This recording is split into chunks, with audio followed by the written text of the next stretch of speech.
Plant FAQs, Blue Jacaranda. How to grow blue jacaranda from seed. Growing blue jacaranda, Jacaranda mimicifolia, from seed can be a rewarding process. Here's a step-by-step guide to help you grow this beautiful tree from seeds. 1. Collecting and preparing seeds. Seed collection. Collect seeds from mature jacaranda pods, which typically ripen and fall from the tree in late summer or early autumn. The pods will be dry and brown when ready to harvest. Seed extraction. Break open the pods to extract the seeds. Each pod contains numerous flat, winged seeds. 2. Seed preparation. Soaking seeds. Soak the seeds in warm water for 24 hours before planting. This helps to soften the seed coat and improve germination rates. 3. Sowing seeds. Seed starting mix. Use a well-draining seed starting mix. You can create your own by mixing equal parts of peat moss, perlite, and vermiculite. Containers. Sow the seeds in seed trays or small pots with drainage holes. Planting depth. Plant the seeds about 1/4 inch, 6 millimeters, deep in the seed starting mix.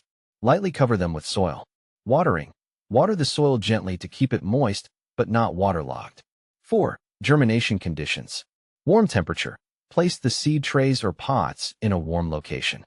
Jacaranda seeds germinate best at temperatures between 70 degrees Fahrenheit and 85 degrees Fahrenheit, 21 degrees Celsius to 29 degrees Celsius.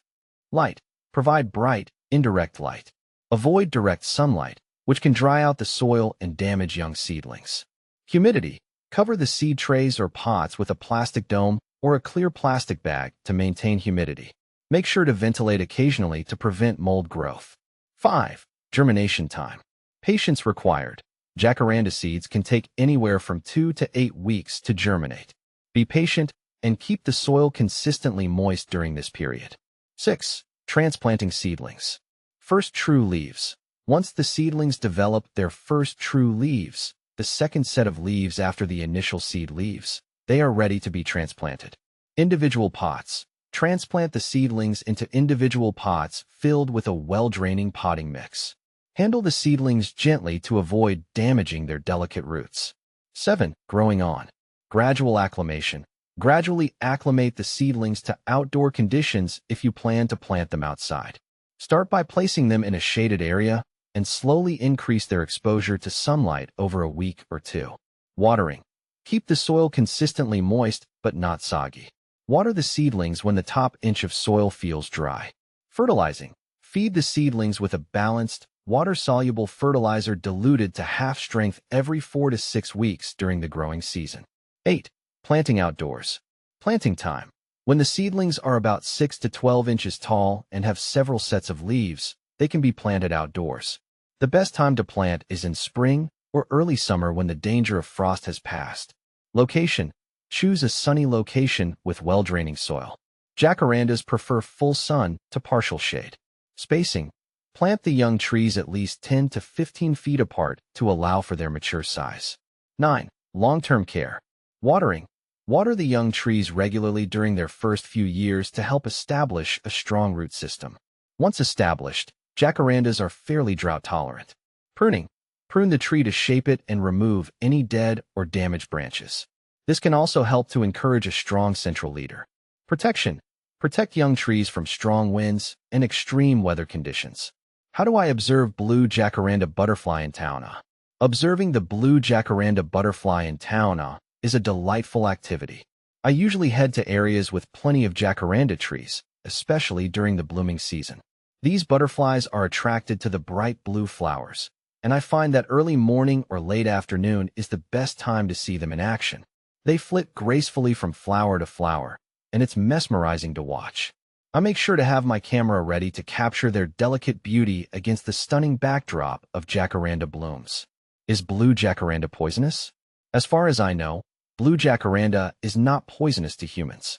I've handled the tree and its flowers many times without any issues. The flowers are particularly beautiful and often used in landscaping without any known harmful effects. However, it's always a good idea to wash your hands after handling any plant, just to be safe. Is blue jacaranda toxic to cats? Regarding blue jacaranda's toxicity to cats, I've done some research and found that the tree is generally considered non-toxic to cats.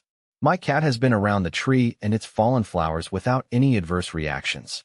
However, it's always wise to monitor pets around any plant, as individual sensitivities can vary, and some cats might still have a unique reaction.